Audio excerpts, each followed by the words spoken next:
My landlord asked, "Why did you say you were moving out?" My ex-husband had impersonated me. The moving truck was supposed to arrive at 8 a.m. on Saturday. I had my entire life packed into boxes, labeled and stacked by the front door of my cramped studio apartment on Maple Street. 3 months of careful budgeting had finally given me enough for the security deposit on a decent one-bedroom across town, a place where I could start over without Marcus's shadow looming over every corner. That's when my phone rang. "Sarah? This is Jim Kowalski, your landlord." His voice carried that careful tone people use when they think you've lost your mind. "I got your voicemail last night about changing your mind on moving out. I have to say, I'm a little confused." My stomach dropped. "I'm sorry, what voicemail?" "The one where you said you decided to stay another year and wanted to cancel your lease termination." "Look, I appreciate the heads up, but you already gave me proper notice. I've got new tenants moving in Monday." I sank onto my couch, surrounded by towers of boxes that suddenly felt like monuments to my stupidity. "Jim, I never left that message. I'm literally sitting here waiting for the movers." A long pause. "Sarah, I know your voice. You called at 11:47 p.m. from your number. You said you'd been thinking it over and realized you couldn't afford the new place after all." My hand started shaking. "Marcus. It had to be Marcus. Can you play it back? The voicemail?" "Hold on." I heard fumbling, then the tinny sound of speakerphone. A voice that sounded disturbingly like mine filled the air. "Hi Jim, it's Sarah Chin. I know this is last minute, but I've been doing the math and I just can't swing the new apartment. The divorce has been harder financially than I expected. Can we talk about me staying another year? I promise I'll be a better tenant." The voice even had my slight nervous laugh, the one that crept in when I was embarrassed. But I'd been asleep at 11:47 p.m. I knew because I'd taken melatonin at 11:30 after my sister called to wish me luck with the move. "Jim, that's not me. Someone is impersonating me." Another pause. "Look, Sarah, I get that divorce is stressful, but I'm coming over. Right now. With my ID, my lease, everything." That voice is not mine. I grabbed my keys and documentation, leaving my boxed up life behind.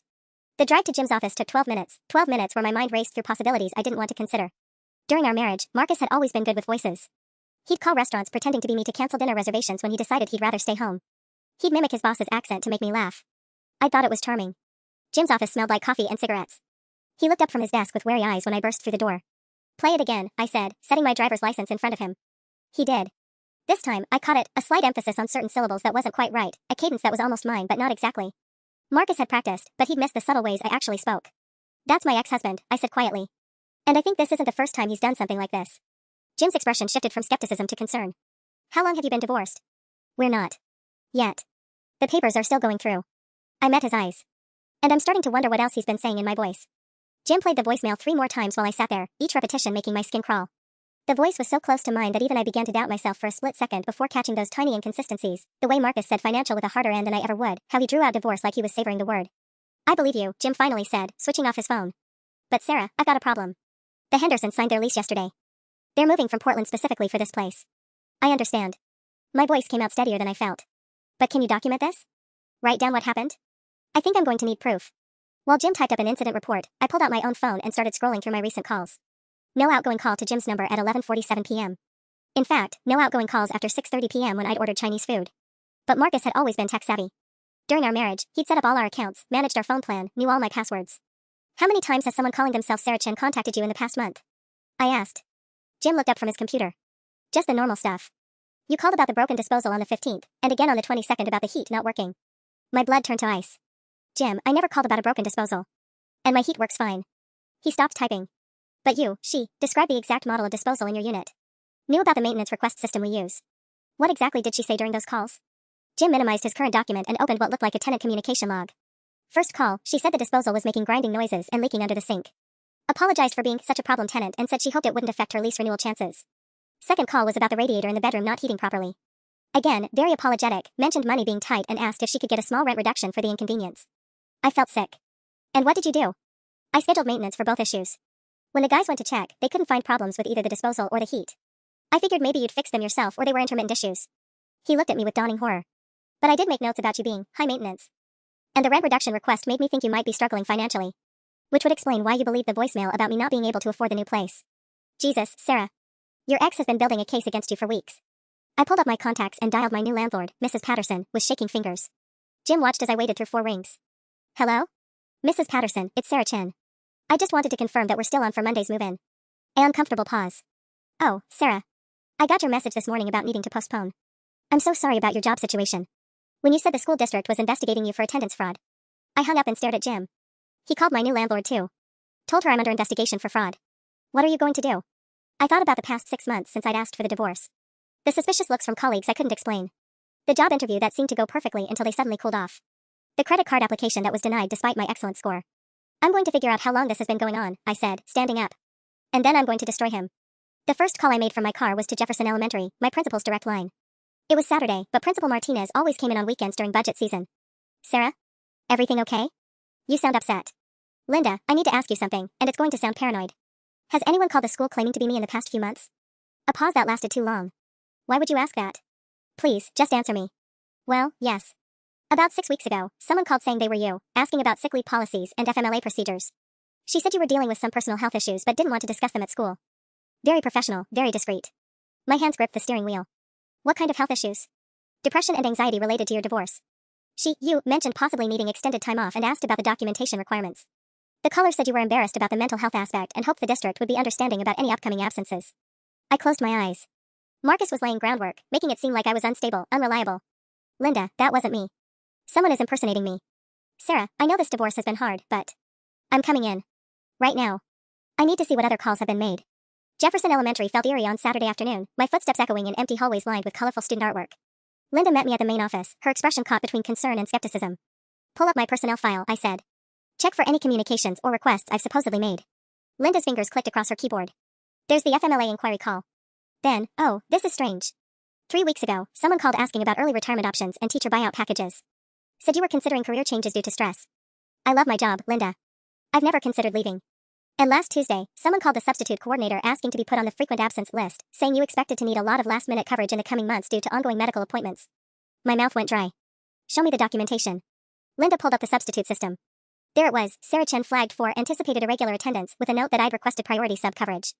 The entry was dated last Tuesday at 2:47 p.m., when I'd been teaching my 5th grade science class about plant photosynthesis. Linda, check the phone logs. What number did these calls come from? She scrolled through the administrative call log. They all show as coming from your cell number. I pulled out my phone and showed her my call history. I've never called any of these numbers. Someone spoofed my number. Linda's face went pale. Sarah, if someone is impersonating you to your employer, this could affect your job. The district takes fraud very seriously, even the appearance of fraud. What do you mean? The retirement inquiry raised flags with HR. They've been wondering if you're planning to breach your contract. And the medical leave requests without proper documentation, it looks like you're trying to game the system. I sink into a chair, the weight of Marcus's systematic sabotage hitting me fully. He's trying to destroy my career. Who is? My ex-husband. He's been calling everywhere pretending to be me, making me look unreliable, unstable, dishonest. I looked up at Linda. What happens if HR thinks I'm planning to quit mid-contract? They could start proceedings to terminate you for cause. Breach of contract, misrepresentation, creating administrative burden through false claims. Linda sat down across from me. Sarah, how long has this been happening? I don't know yet. But I'm going to find out. I stood up, my resolve hardening. And I need you to document everything. Print out those call logs, the substitute requests, all of it. Include timestamps and phone numbers. What are you planning to do? I thought about Marcus, probably sitting in our old house, proud of his clever campaign to isolate me from everything I built. I'm going to give him exactly what he deserves. The rest of Saturday became a nightmare scavenger hunt through my own life. I drove from place to place, discovering the breadth of Marcus's deception like peeling back layers of infected skin. At Riverside Medical, DR. Patel's receptionist confirmed that I had called on October 3rd to cancel all future appointments and request my medical records be transferred to a psychiatrist in Portland. The reason given? Severe depression requiring specialized treatment. But Ms. Chen, the receptionist said carefully, when you didn't show up for your annual physical last week, we assumed you'd already moved to Oregon. The caller said you were relocating immediately due to a family emergency. I'd never missed that appointment. In fact, I'd been wondering why they hadn't called to confirm it. At First National Bank, the Saturday skeleton crew pulled up my account after I explained the situation. The assistant manager, a woman named Carol with kind eyes, scrolled through her computer with increasing alarm.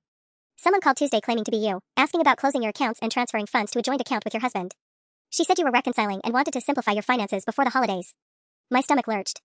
What did you tell them? We explained that we'd need you to come in person with proper identification.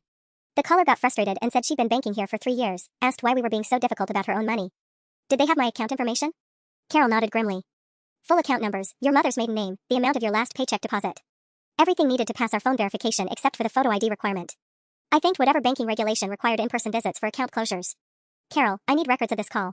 Everything. Of course. But Sarah, whoever this was, also called asking about loan modification options for your mortgage. Said you were having trouble making payments due to reduced income. I didn't have a mortgage. Marcus and I had been renters throughout our marriage, saving for a house we'd never buy together. But Carol's words triggered a horrible thought. What address do you have on file for me? 1247 Oakwood Drive. My old address. The house Marcus and I had shared until 3 months ago when I moved to the studio apartment. The address I'd been meaning to update but kept forgetting. Carol, if someone were to apply for credit using my information, would you use that address? Her expression shifted to alarm. Sarah, have you checked your credit report recently? I drove to the public library with my hands shaking so badly I had to pull over twice. The librarian helped me access one of the free credit monitoring sites, and what I found there made me physically nauseous.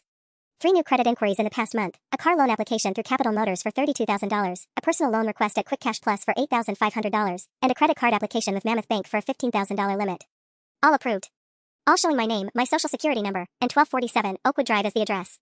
The car loan was the worst, a 2023 Honda Civic, financed through Marcus's cousin Danny's dealership. I'd met Danny at family barbecues, knew he'd bend rules for people he trusted. The loan documents, which I requested through the online portal, showed an electronic signature that was a decent forgery of my name and employment verification from Jefferson Elementary. Someone had called Danny's finance department 2 weeks ago, claiming to be me, explaining that I was buying the car as a divorce gift to myself and asking if they could expedite the process for an old friend. They'd even mentioned specific details about the barbecues, asked about Danny's wife's pregnancy, referenced conversations I'd actually had. Marcus had been there for all those family gatherings. He knew exactly what to say to make Danny's people trust him. I printed everything at the library, credit reports, loan documents, inquiry details, feeding dollar bills into the ancient printer while other patrons waited impatiently behind me. The evidence was damning, but it was also perfect documentation of systematic identity theft.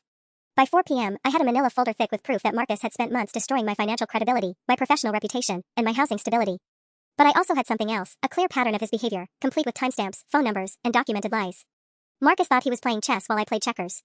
He was about to learn he'd been wrong about which game we were playing. I sat in my car outside the library, staring at the folder of evidence, when my phone rang. Unknown number. Hello? Sarah, this is Detective Morrison with the Portland Police Department. We received a concerning call about you earlier today. My blood turned to ice. What kind of call? Someone identifying herself as your sister contacted us around noon, very worried about your mental state. She said you'd been making threats about harming your ex-husband and mentioned having access to firearms through your teaching position. I gripped the phone so hard my knuckles went white. Detective, I don't have a sister. I'm an only child.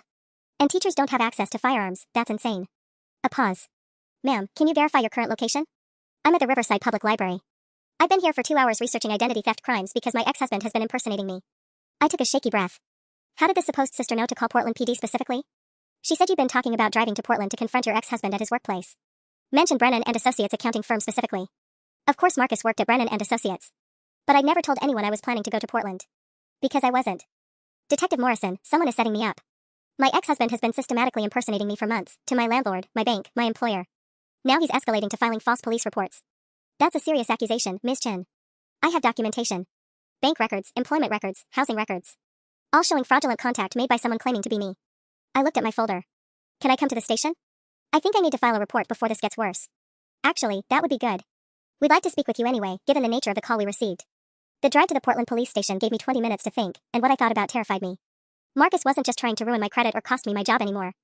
He was positioning me as unstable and potentially violent. If I showed up at his office to confront him about the identity theft, it would look exactly like what his fake sister had described, an unhinged ex-wife making good on her threats. Detective Morrison was a weathered woman in her 50s with sharp eyes that missed nothing. She listened to my story while taking detailed notes, occasionally asking for clarification as I walked through the timeline of fraudulent calls. The timing is interesting, she said when I finished. The call about you being dangerous came in just hours after you started investigating these other incidents. Like someone was watching your movements. What do you mean? Think about it. You discovered the landlord issue this morning around 9 a.m. By noon, we get a call painting you as a threat. That's either remarkable coincidence or someone who knew you were getting close to the truth. I hadn't considered that Marcus might be monitoring my activities somehow. Is that possible? For him to know where I've been? Detective Morrison leaned back in her chair. Does he have access to your phone? Email? Social media accounts? We shared everything during the marriage. He set up most of our accounts, knew all my passwords. A horrible realization dawned. Our phone plan. We're still on the same family plan until the divorce finalizes. He could be tracking your location through that. Seeing your call logs, your data usage. She made another note. Ms. Chen, I need to ask directly, have you made any threats against your ex-husband? Any contact at all in the past week? None. I haven't spoken to Marcus in over a month. The only communication has been through lawyers. Good. Because whoever called us today provided very specific details. Said you'd mentioned his office address, his work schedule, even the fact that he drives a silver BMW and parks in spot 23. I stared at her. Marcus did drive a silver BMW, and he was obsessive about parking in the same spot every day. But I'd never mentioned those details to anyone because I'd been actively trying not to think about Marcus's daily routine. Detective, what if he made that call himself? Used a voice changer or had someone else do it? That's what I'm starting to wonder. She pulled out a digital recorder. I'd like to get your voice on record, and then I'm going to play you the call we received. See if you notice anything. The recording made my skin crawl. It was a woman's voice, higher than mine, with a slight southern accent I'd never had. But the details were chillingly accurate, not just about Marcus's work, but about our marriage, our divorce timeline, even the name of my lawyer. That's not anyone I know, I said when it finished. But whoever it is knows way too much about my personal life. Detective Morrison nodded grimly. Ms. Chen, I think your ex-husband is escalating his harassment campaign. And I think he's setting up something bigger than credit fraud. What do you mean? Think about the pattern. First he damages your housing, your job, your finances, isolates you, makes you look unreliable. Now he's painting you as mentally unstable and potentially violent. She met my eyes. What's the logical next step if he wants to destroy your life completely? The answer hit me like a physical blow. He's going to claim I actually threatened him. Or stalked him. Or he's going to stage an incident where you appear to be the aggressor. Detective Morrison leaned forward. Ms. Chen, I need you to be very careful about your movements over the next few days. Don't go anywhere near his workplace, his home, his regular haunts. And document everything you do, everywhere you go. You think he's planning to frame me for something? I think your ex-husband is a lot more dangerous than you realized. I left the police station with Detective Morrison's business card and a sick feeling that I was 3 steps behind Marcus in a game where the rules kept changing. The sun was setting as I drove back to my studio apartment, the one I was supposed to have moved out of this morning, back when my biggest worry was security deposits and moving trucks. The first thing I noticed was my neighbor, Mrs. Kowalski, watching from her window with an expression I'd never seen before. When I waved, she quickly closed her curtains. The second thing I noticed was the eviction notice taped to my door. Notice TO quit. Tenant Sarah Chen is hereby notified to quit and surrender possession of the above-described premises within 72 hours due to breach of lease terms including illegal subletting, noise violations, and failure to maintain insurance as required by lease agreement. My hand shook as I read the date, filed yesterday at 4:30 p.m., while I'd been teaching my after-school tutoring session. I fumbled for my keys, my mind racing through the listed violations. Illegal subletting? Noise violations? I barely owned enough furniture to make noise, and I'd never sublet anything to anyone.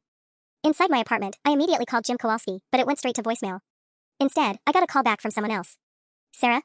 This is Mike Kowalski, Jim's son. He asked me to handle this situation. Mike, there's been a misunderstanding. I never violated my lease. Look, I like you, Sarah, but Dad's got documentation going back weeks. Multiple tenant complaints about loud music at all hours, people coming and going at night, someone claiming you were renting out the place on Airbnb. His voice carried apologetic certainty. Plus the insurance company called yesterday saying you'd canceled your renter's insurance and requested a refund. I sank onto my couch, surrounded by boxes that now felt like a cruel joke. Mike, I never canceled my insurance. Can you tell me which company called? Mutual Benefits Insurance. They said you called Wednesday afternoon asking to terminate your policy effective immediately because you were moving in with your boyfriend and wouldn't need separate coverage. Wednesday afternoon I'd been in parent-teacher conferences until 6 p.m. What time did they call? Let me check Dad's notes. 2:15 p.m. Mike, I need you to call Mutual Benefits right now, while I'm on the phone. Ask them to play back the call where I supposedly canceled my insurance. I heard typing, then hold music, then Mike's voice getting fainter as he spoke to someone else. After 5 minutes that felt like hours, he came back on the line. Sarah, they said the call came from your number, but... A long pause. The woman I just spoke to said something weird. She said when they called your number back to confirm the cancellation, a man answered and said you were in the shower, then hung up. My stomach dropped. What day was that? Wednesday at 2:47 p.m. I'd been standing in front of 30 parents discussing their children's progress at 2:47 p.m. There were witnesses, sign-in sheets, appointment schedules. Mike, someone is impersonating me. The same person who called your dad last night about canceling my move. Jesus, Sarah. Who would do that? My ex-husband.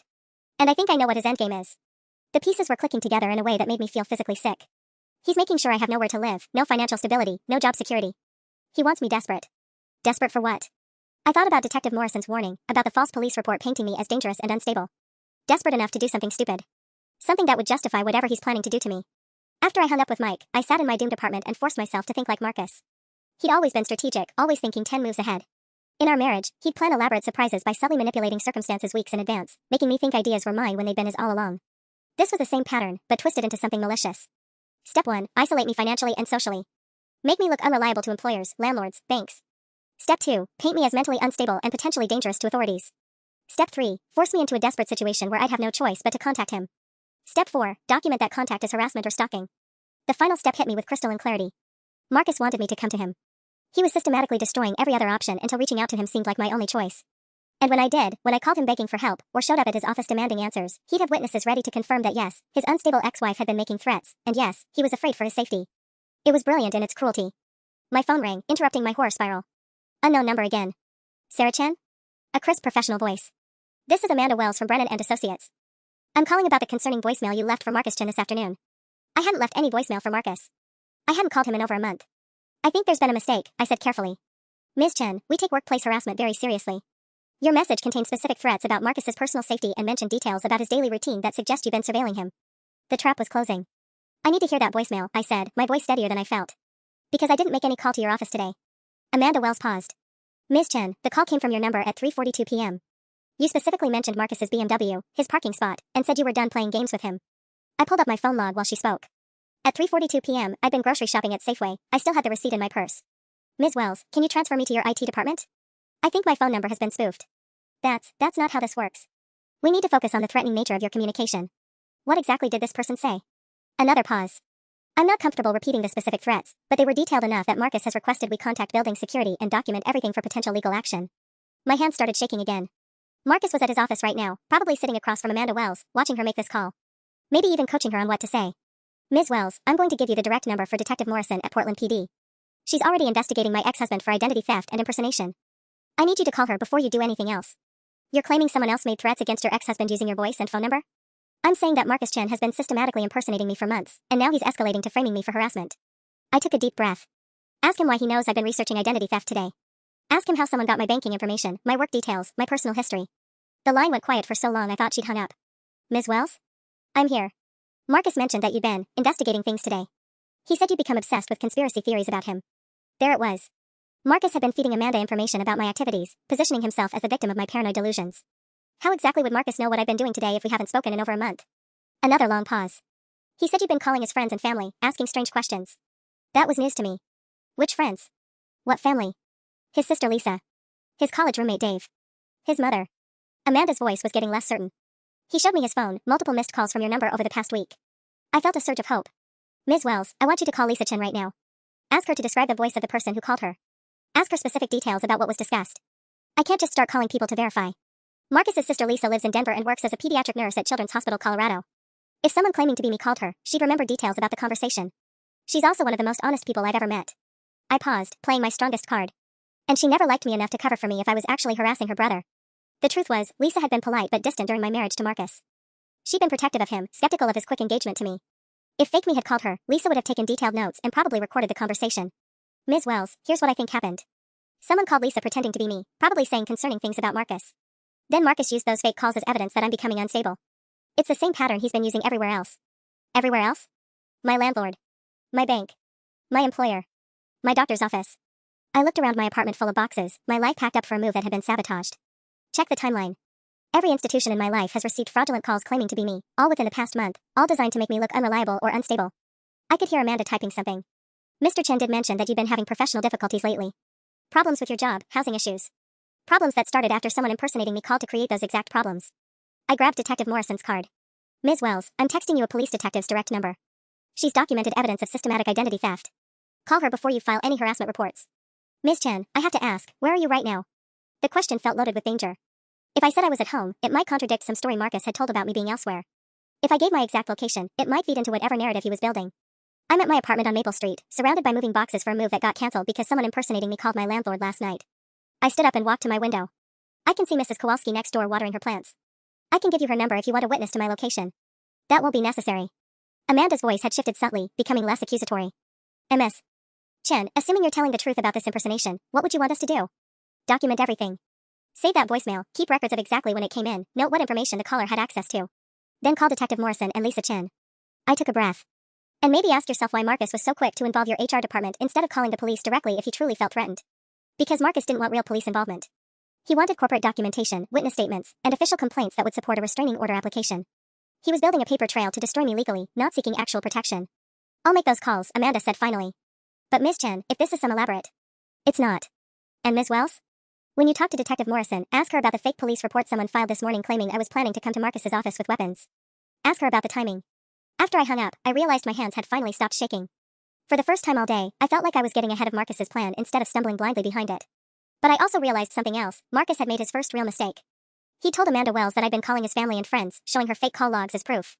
But phone records were digital evidence, complete with metadata, IP addresses, and routing information. If Detective Morrison could subpoena those records, she'd be able to prove the calls hadn't actually come from my phone. Marcus thought he was playing chess. But he'd just moved his king into check. The next morning, I woke up to my phone buzzing with a text from an unknown number. Stop calling my workplace or I'll file for a restraining order.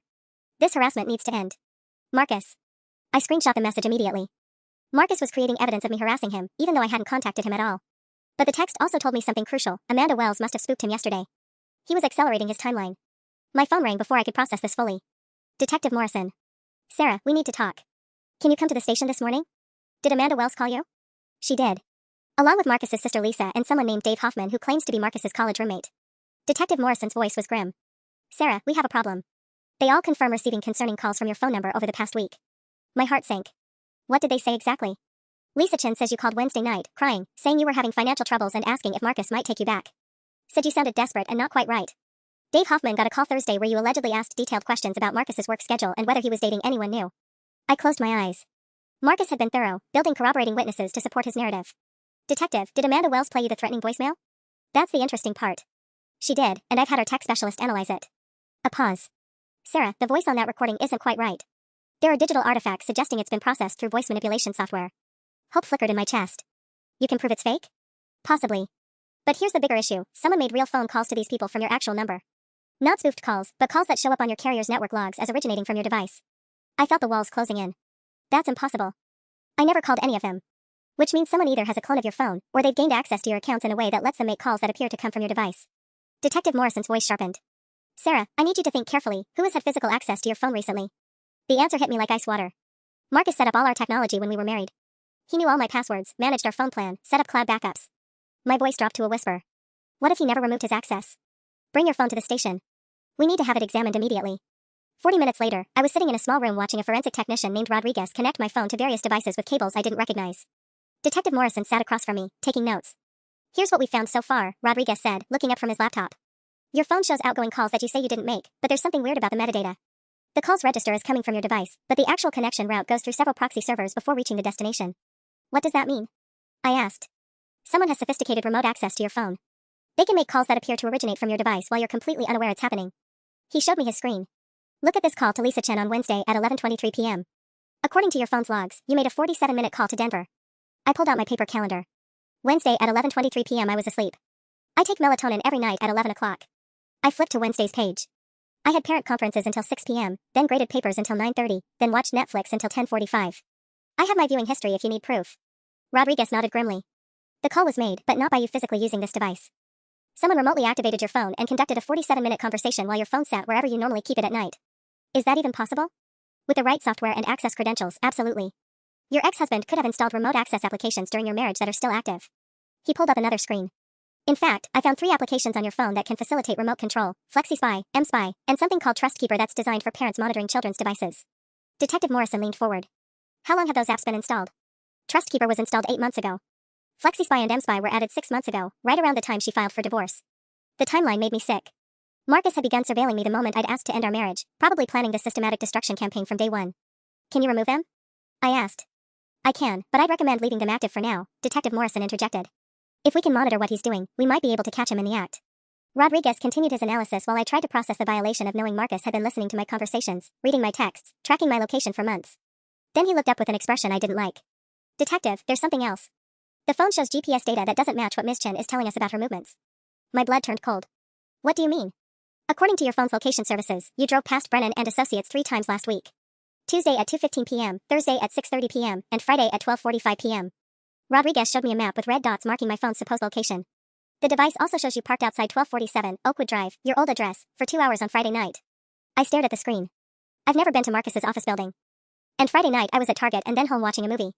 I have receipts, credit card records. Detective Morrison's expression was grim. Sarah, someone is spoofing your phone's GPS data to make it look like you're stalking your ex-husband. Combined with the fake calls to his family and workplace, this creates a very convincing picture of escalating harassment. How is that possible? The same remote access software that's making calls from your phone can also manipulate its location reporting, Rodriguez explained. If your ex-husband has your phone's credentials, he can essentially make it appear you're anywhere he wants while you're actually somewhere completely different. The sophisticated nature of Marcus's plan was becoming terrifyingly clear. He hadn't just been making prank calls, he'd been crafting digital evidence that I was stalking him, building a comprehensive false record of my location and communications that would be incredibly difficult to disprove in court. Detective Morrison, what happens if Marcus files for a restraining order using this fake evidence?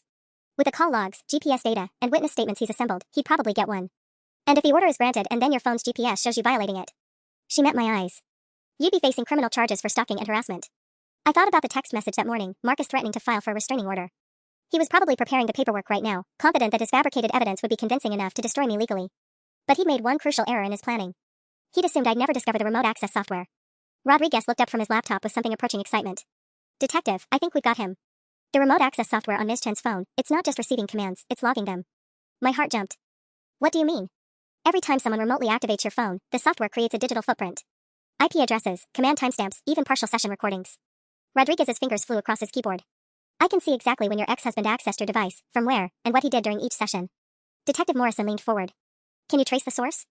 Better than that. Look at this. Rodriguez turned his screen toward us. Wednesday night at 11:23 p.m., when the fake call to Lisa Chen was made, the remote access originated from IP address 192.168.1.47. That's a home network address, and based on the ISP routing, it's coming from the 1200 block of Oakwood Drive. That's Marcus's street, I whispered. It gets better. The session logs show he's been accessing your phone almost daily for the past 2 months. Here's Friday night when your GPS was supposedly showing you parked outside his house. He was actually logged into your phone from inside that same house, manually setting false location data. Rodriguez pulled up a detailed timeline that made my stomach turn. Marcus had been watching my real movements through my phone's camera and microphone, then creating false digital evidence to contradict my actual whereabouts. On Tuesday, when my GPS allegedly showed me driving past his office, the logs revealed he'd been listening to me teach my afternoon science class while simultaneously fabricating location data. This is incredibly sophisticated stalking, Detective Morrison said grimly. He's been living in your pocket for months, watching your daily routine, then using that knowledge to make his impersonation calls more convincing. Can we use this to stop him? I asked. We can do more than stop him. This is federal wire fraud, identity theft, and cyber stalking. But Sarah, I need you to do something that's going to feel very wrong. I didn't like the tone in her voice. What? I want you to call Marcus directly. Today. From your regular phone. The suggestion made me recoil. Absolutely not. That's exactly what he wants, evidence that I'm contacting him. It is, but here's the thing, we'll be monitoring the call from our end, and Rodriguez will be watching what happens on your phone during the conversation. If Marcus has been remotely accessing your device, there's a good chance he'll try to manipulate the call in real time. Rodriguez nodded enthusiastically. Stalkers who use this level of technology often can't resist showing off their control. If you call him, he might try to demonstrate his power by making your phone do things you didn't authorize, like staying on the line after you hang up, or recording the conversation when you think it's over. And that would be illegal wiretapping, Detective Morrison added. A felony that would carry serious prison time. I stared at them both. You want me to bait him into committing a more serious crime? We want to catch him in the act of cyberstalking so we have ironclad evidence for prosecution. Right now, we can prove he's been accessing your phone, but a good lawyer might argue it was residual access from your marriage, not malicious intent. Detective Morrison's expression was serious. But if he manipulates your phone during a call where you explicitly don't give consent to recording or extended access, we've got him dead to rights. My hands were shaking again. The thought of hearing Marcus's voice, of giving him the satisfaction of thinking his plan had worked, made me feel physically ill. But I also thought about Amanda Wells, about Lisa and Dave believing I'd been harassing them, about the fake police report painting me as dangerous. What exactly would I say to him? Keep it simple. Tell him you know what he's been doing and ask him to stop. Don't mention the police investigation or the phone analysis. Let him think you've just figured out he's been impersonating you. Detective Morrison handed me a notepad. The key is to sound upset but not threatening. Frustrated but not unstable. Rodriguez was already setting up recording equipment.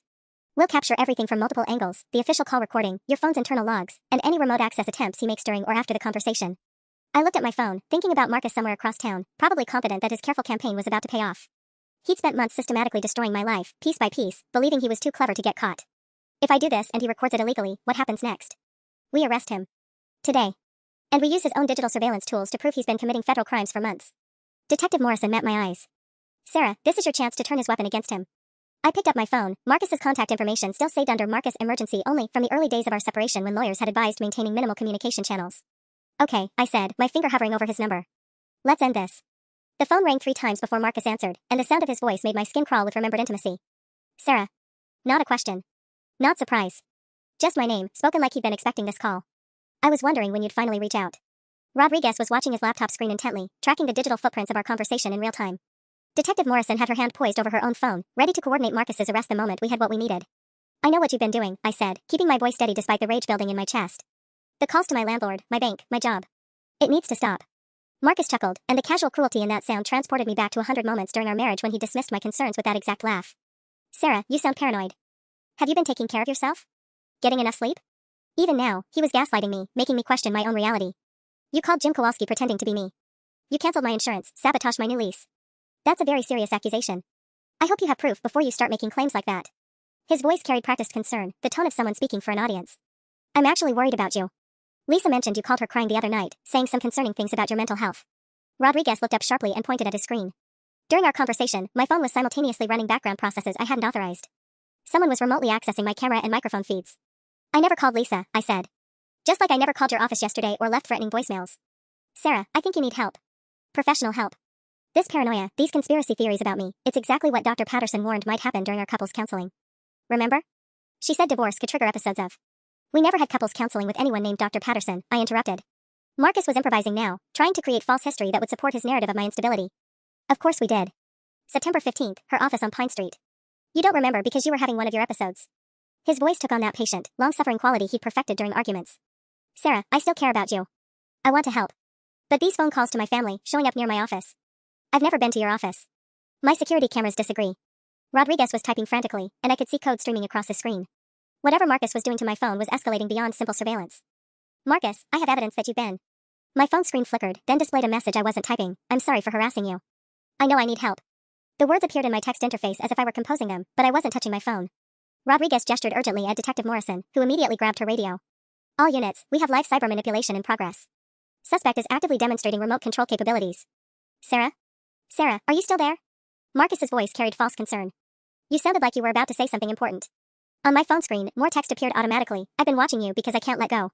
I know it's wrong, but I love you too much to stop. I didn't type that, I said into the phone, my voice rising. Marcus, what did you just make my phone do? Silence on his end. A silence that stretched too long, filled with the sudden realization that he'd revealed his hand. I don't know what you're talking about, he said finally, but his voice had changed.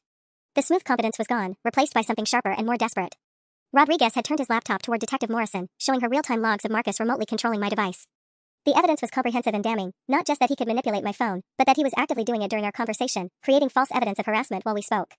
Marcus, I said quietly, I need you to stop controlling my phone right now. Sarah, you're being ridiculous. I can't control your phone. That's not even, he caught himself, but it was too late. That's not even what, Marcus? Not even possible? Not even something you know how to do? I watched as my phone continued displaying messages I wasn't creating. Because my phone is currently typing apology texts that I'm not writing. Detective Morrison was already coordinating with patrol units, sending them to Oakwood Drive. Through her radio, I could hear dispatch confirming Marcus's exact address and requesting immediate backup. I think we should talk about this in person, Marcus said, his voice now carrying an edge of panic. Sarah, you're clearly confused about what's happening. Why don't you come over so we can sort this out face to face? And there it was, the final spring of his trap. Get me to come to his house, where witnesses would see the unstable ex-wife showing up to confront him after making threatening calls. Except now Rodriguez had documented proof that Marcus had been controlling my phone throughout our conversation, creating false evidence in real time. I'm not coming anywhere near you, Marcus. But the police will be there shortly. The line went dead immediately, but my phone showed the call was still active. Marcus was keeping the connection open remotely, probably recording everything while making it appear that I was the one maintaining unwanted contact. Rodriguez grinned at his laptop screen. Got him. He just committed federal wiretapping while we watched. And look at this, he turned the screen toward me. He's been recording all your phone calls for the past 3 months. Every conversation you've had is stored on a server registered to his home address. Detective Morrison stood up, her radio crackling with updates from the units heading to Marcus's house. Sarah, how does it feel to know that in about 10 minutes, your ex-husband is going to understand exactly what it's like to have his life systematically destroyed? I looked at my phone, still showing the fake text Marcus had forced it to create, still maintaining a call connection I'd terminated. For months, he'd been living inside my technology, watching my life, manipulating my reality. But now his own digital weapons were about to become the evidence that destroyed him. It feels like justice, I said. 20 minutes later, Detective Morrison's radio crackled with an update that made my blood run cold. Detective, we have a problem at the Oakwood address. Suspect isn't here, but we found something you need to see. Morrison grabbed her radio. What kind of something, Officer Chin? Multiple computer setups, surveillance equipment, and what looks like a comprehensive stalking operation. But detective, there are files on more than just Sarah Chin. We're looking at least 6 other women, maybe more. My hands went numb. Other women? Sarah, we need to get to that house immediately, Detective Morrison said, already grabbing her jacket. Rodriguez, can you keep monitoring her phone remotely? Already set up. If he tries to access it again, we'll know instantly. Rodriguez handed me a backup phone. Use this for any calls. Don't touch your original device. The drive to Oakwood Drive took 8 minutes that felt like hours. I kept thinking about those other women. Who were they? Ex-girlfriends? Co-workers? Random targets? How long had Marcus been perfecting these techniques? Marcus's house looked exactly the same from the outside, neat lawn, blue shutters, the silver BMW in spot 23 just like always. But police cars lined the street, and neighbors stood in clusters, whispering and staring. Officer Chen met us at the front door, her expression grim. Detective, you need to see the basement setup. It's extensive. The basement that had been Marcus's home office during our marriage was now something from a nightmare. 3 large monitors dominated one wall, displaying live feeds from cameras I didn't recognize. Multiple computers hummed quietly, their screens showing what looked like social media profiles, dating apps, and email interfaces for dozens of different accounts. But it was the filing cabinet that made my legs weak. 6 manila folders, each labeled with a woman's name and containing printed photos, personal information, and detailed surveillance logs. The folder marked Sarah Chen, Phase 3, was thick with screenshots of my text messages, GPS tracking data, and what looked like a minute-by-minute schedule of my daily routine going back months. Phase 3? I whispered. Detective Morrison opened the other folders. Jennifer Walsh, Phase 4 complete. Amanda Rodriguez, Phase 2 initiated. Lisa Park, Phase 1 surveillance. Each folder contained similar information, phone records, employment details, family contacts, financial information. Officer Chen pointed to a whiteboard covered in Marcus's handwriting. Look at this timeline. The board showed a systematic rotation schedule. While he'd been destroying my life as Phase 3, he'd simultaneously been gathering information on 3 other women and had already completed something called Phase 4 on someone named Jennifer Walsh 6 months ago. We need to contact Jennifer Walsh immediately, Detective Morrison said. Find out what Phase 4 complete means. My phone, Rodriguez's backup phone, rang. Unknown number. Don't answer it, Officer Chin warned, but Detective Morrison shook her head. Answer it, but put it on speaker. If it's Marcus, we can trace the call location. I hit speakerphone with a shaking hand. Hello? Is this Sarah Chen? A woman's voice, unfamiliar but urgent. Yes, who is this? This is Jennifer Walsh. I think we need to talk.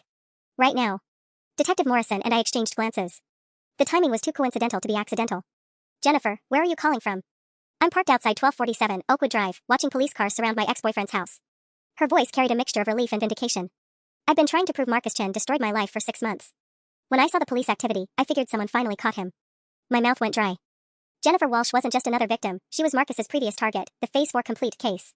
Jennifer, what did he do to you? Everything he's probably doing to you, but worse. By the time he was finished, I'd lost my job, my apartment, my savings, and my fiancé. I spent 3 months in a psychiatric facility because everyone thought I was having a paranoid breakdown. Her laugh was bitter and broken. Turns out I wasn't paranoid enough. Detective Morrison took the phone. Ms. Walsh, this is Detective Morrison with Portland PD. We need you to come inside immediately. We're going to need your testimony to stop Marcus Chen from doing this to anyone else. Detective, there's something else you need to know, Jennifer said. Marcus isn't working alone. The words hit me like a physical blow. What do you mean, not working alone? Jennifer's voice crackled through the speakerphone, steady but haunted. There's a woman named Patricia Vance who's been helping him. She poses as concerned family members, HR representatives, even police officers when he needs a female voice to make the impersonation more convincing. Detective Morrison grabbed Officer Chen's arm. Run Patricia Vance through our system immediately. Check for any connection to the fake police report filed yesterday. My mind raced back to Amanda Wells' description of the call claiming I was dangerous, a woman's voice with details about my personal life. Jennifer, this Patricia woman, what does she look like? Blonde, mid-30s, works in corporate consulting. She met Marcus at some networking event 2 years ago. They figured out they both had talents for manipulation. Jennifer's voice dropped. Sarah, she's the one who called my psychiatrist claiming to be my sister, saying I'd been making suicide threats. That's what got me involuntarily committed. Officer Chen looked up from his computer terminal. Detective, Patricia Vance, age 34, works for Meridian Business Solutions downtown. But here's the interesting part, she was arrested last year for identity theft in Seattle, charges dropped due to insufficient evidence. They've done this before, I breathed. This is their business model. Detective Morrison was already coordinating with dispatch when Rodriguez called her cell phone. She put it on speaker. Detective, Marcus Chen's phone just pinged a cell tower near Portland International Airport. But that's not the weird part, his phone shows he's been purchasing plane tickets to Miami for the past hour. Multiple tickets, different names. He's running, Officer Chen said. Or they're running, I corrected. Jennifer, when Marcus finished with you, did he and Patricia disappear for a while? 3 weeks. I thought Marcus had moved on, but then I found out later that Patricia had been calling my former fiancé during that time, posing as different women he'd supposedly been seeing. She destroyed my relationship even after Marcus was done destroying everything else. Detective Morrison's radio erupted with chatter. All units, we have confirmation that Patricia Vance's vehicle left her apartment complex 23 minutes ago, heading toward I-84 West. I stared at the surveillance setup in Marcus's basement, understanding flooding through me with sickening clarity. They're not just targeting ex-partners. They're running systematic long-term cons on vulnerable women. What do you mean? Detective Morrison asked. I pointed to the folders on Marcus's desk. Look at the names. Jennifer was his ex-girlfriend, I was his ex-wife, but Amanda Rodriguez and Lisa Park, I don't recognize those names. They're not connected to Marcus personally. Jennifer's voice came through the phone with grim confirmation. Marcus told me once that the ex-partner jobs were just practice. He said the real money was in targeting women who'd recently gone through divorces or job losses, women who were already vulnerable. Patricia would identify targets through public records, social media, divorce filings. Then they'd systematically destroy their credit, employment, and housing to force them into desperate situations, I continued, the horrific scope becoming clear. And then what? Loan shark operations? Blackmail? Human trafficking? Officer Chen had pulled up Amanda Rodriguez's information on his computer. Sarah, look at this. Amanda Rodriguez filed for divorce 4 months ago from a tech executive in Beaverton. Lisa Park was laid off from Nike 3 months ago, currently job hunting. They're in the early phases, Detective Morrison said grimly. We caught this before they finished destroying these women's lives. My backup phone rang again. This time, the caller ID showed Marcus Chen. Detective Morrison nodded at me. Answer it. Keep him talking while we trace the call. Hello, Marcus. Sarah, sweetheart, I think there's been a misunderstanding. His voice carried that familiar tone of patient condescension. These police officers at my house seem to think I've been doing something wrong, but you and I both know this is just your paranoia getting out of hand again. Even now, even with overwhelming evidence of his crimes, Marcus was trying to gaslight me into questioning my own reality. Where are you, Marcus? I'm handling some business out of town. But Sarah, I'm concerned about you involving the police in what should be a private matter between us. Are you sure you want to escalate this when you have so many secrets of your own? The implied threat made my blood run cold. What secrets could he possibly? Then I remembered the 3 months of surveillance, every conversation recorded, every private moment monitored. Marcus had been collecting ammunition for months, waiting to deploy it if I ever fought back. What secrets, Marcus? His laugh was soft and cruel. Oh, sweetheart. Let's just say your principal would be very interested in some of the personal calls you've made from your classroom. And I'm sure the parents would love to know about your little drinking problem. I didn't have a drinking problem, but Marcus knew I'd had 2 glasses of wine after particularly stressful days and talked to my sister about feeling overwhelmed. With edited recordings and the right context, he could make normal stress relief look like alcoholism affecting my teaching. You're bluffing, I said, but my voice shook. Patricia is very good at her job, Sarah. Right now, she's probably having a very interesting conversation with someone at the district office about their concerns regarding your fitness to teach. Detective Morrison grabbed her radio. I need units at Jefferson Elementary immediately. My blood turned to ice. She's at my school? Right now? Rodriguez was frantically typing on his laptop while Detective Morrison coordinated with dispatch. Sarah, what time does your principal usually leave on Sundays? Linda works late during budget season. She'll be there until at least 6. I checked the backup phone's clock, 4:47 p.m. Marcus, if Patricia does anything to damage my career. You'll what, sweetheart? Call the police? They're already at my house, going through my private property without understanding what they're really looking at. His voice carried smug confidence. But here's what's going to happen. You're going to call Detective Morrison off, tell her this was all a misunderstanding between a divorced couple. Patricia will leave your school, and will disappear from your life forever. And if I don't? Then tomorrow morning, your principal receives edited recordings of you discussing how much you hate teaching, how you think the parents are idiots, and how you've been drinking during lunch breaks to cope with the stress. Marcus paused for effect. Oh, and the school board gets anonymous tips about you using your classroom computer for personal therapy sessions during school hours. Every word was a distortion of private conversations I'd had, moments of normal human frustration twisted into career-ending ammunition. But I could hear something in Marcus's voice that hadn't been there before. Desperation masked his control. Marcus, you made one mistake, I said quietly. Detective Morrison looked at me sharply, shaking her head in warning, but I continued. You assumed I'd be alone when I figured this out. You planned for me to be isolated, desperate, with no one to believe me. I watched Rodriguez pull up real-time data on his screen. But I'm standing in your basement, looking at evidence of systematic stalking, surrounded by police officers who've documented your federal crimes. The silence on Marcus's end stretched too long. Rodriguez, do you have his location? Detective Morrison whispered. Rodriguez nodded and pointed at his screen. PDX Terminal C, Gate 47. Flight 2847 to Miami boards in 32 minutes. Officer Chen was already coordinating with airport security through his radio, but I wasn't done with Marcus yet. You know what the funny thing is? I continued. You spent months convincing everyone I was paranoid and unstable. But Jennifer Walsh is here, Marcus. Your face-work complete victim is sitting in a police car outside your house, giving detailed testimony about your previous crimes. That's impossible. Jennifer's in a psychiatric facility in Seattle. Wrong again. Jennifer's been investigating you for 6 months, building her own evidence file. I looked at Detective Morrison, who nodded encouragingly. She documented Patricia's voice, Marcus. She has recordings of your partner impersonating medical professionals and family members. Rodriguez held up his laptop, showing me a new screen. Sarah, we just intercepted Patricia's phone. She's not at your school, she's with Marcus at the airport. Relief and fury warred in my chest. They'd been bluffing about Patricia targeting my job, trying to scare me into calling off the investigation. But the threat revealed how desperate they'd become. Marcus, can you hear me? I said into the phone. No response, but the call showed is still connected. Your phone is about to be confiscated by TSA agents. Patricia's identity theft warrant from Seattle just went nationwide. And in about 15 minutes, every piece of surveillance equipment in this basement is going to federal investigators as evidence of cyberstalking and wire fraud. I took a deep breath. You spent 6 months trying to erase my life. Now watch how quickly yours disappears. The line went dead. Detective Morrison's radio crackled, suspects in custody at PDX. Both devices seized, no resistance. It was over. 3 hours after Marcus's arrest, I was sitting in Detective Morrison's office when Rodriguez burst through the door with his laptop, his face flushed with excitement and horror. Detective, we broke into Marcus's encrypted files. You need to see this immediately. He set his laptop on Morrison's desk, the screen showing what looked like a sophisticated database interface. This operation is way bigger than we thought. My stomach dropped as Rodriguez pulled up a spreadsheet containing over 200 names, addresses, and what appeared to be profit calculations. Each entry had columns labeled target status, phase completion, and revenue generated. Revenue generated? I whispered. Marcus and Patricia weren't just destroying lives for revenge, Rodriguez explained, scrolling through entries that made my blood run cold. They were selling the service. Look at this, they were charging between $15,000 and $50,000 per target, depending on the complexity of the destruction requested. Detective Morrison leaned forward. Who was paying them? Rodriguez clicked to another tab labeled Client Contracts. The names that appeared made me feel physically sick, bitter ex-spouses, disgruntled former employers, even family members seeking to discredit relatives in inheritance disputes. Sarah, your case was actually unusual, Rodriguez continued. Most of these were paid jobs. But Marcus took you on as a personal project because he wanted to perfect his techniques on someone he knew intimately. I stared at an entry dated 6 weeks ago, contract number 847, Lisa Park, Nike employee. Client, former supervisor Janet Mitchell. Objective, discredit to prevent wrongful termination lawsuit. Fee, $25,000. Status, phase 2 active. Lisa Park is suing her former boss? I asked. Was suing, Detective Morrison corrected grimly. Rodriguez, pull up Lisa's case status. The laptop screen showed a legal database entry that made my hands shake. Park vs. Nike Incorporated, case dismissed October 15th due to plaintiff's erratic behavior and failure to appear for depositions. Attorney withdrew representation citing client's apparent mental health crisis. They destroyed her lawsuit, I breathed. Someone paid them $25,000 to systematically discredit Lisa Park so her wrongful termination case would collapse. Rodriguez nodded, clicking through more entries. Jennifer Walsh's case was similar. Her ex-fiancé's family hired Marcus and Patricia to ensure Jennifer couldn't claim any assets from their relationship. They paid $38,000 to have her declared mentally incompetent. The scope of the operation was staggering. Marcus and Patricia had been running a boutique destruction service for wealthy clients who wanted their problems to simply disappear. Ex-wife seeking alimony, whistleblowers preparing to go public, business partners in legal disputes, anyone could be eliminated through systematic psychological warfare. Detective, there's something else, Rodriguez said, his voice dropping. Marcus kept detailed video recordings of his victims' breakdowns. He called it proof of service delivery for clients. My vision blurred with rage. He recorded me?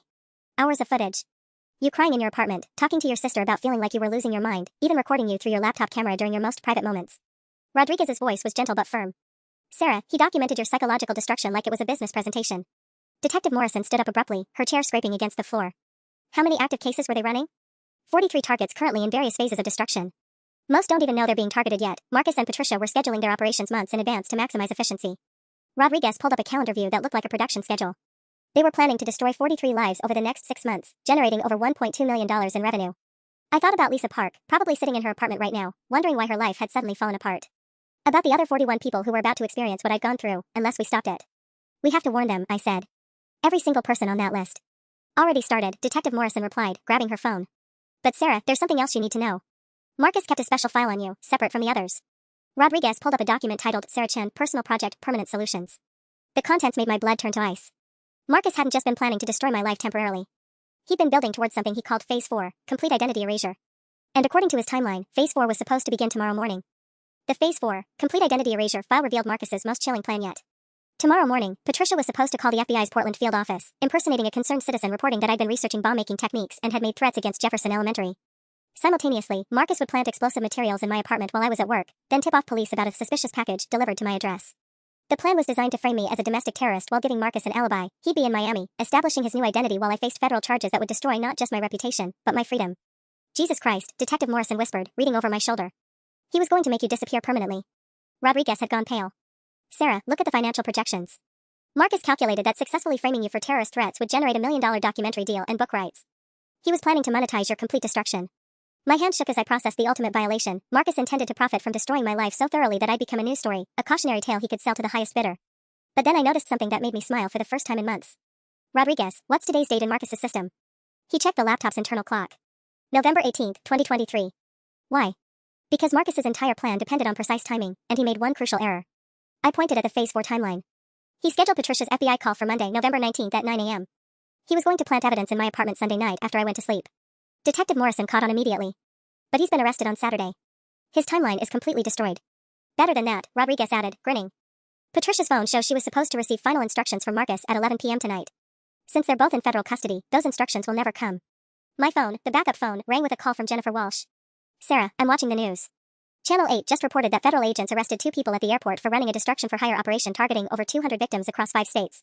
I put her on speaker as Detective Morrison leaned in. Jennifer, how does it feel knowing they can't hurt anyone else? Like I can finally breathe again. But Sarah, there's something else.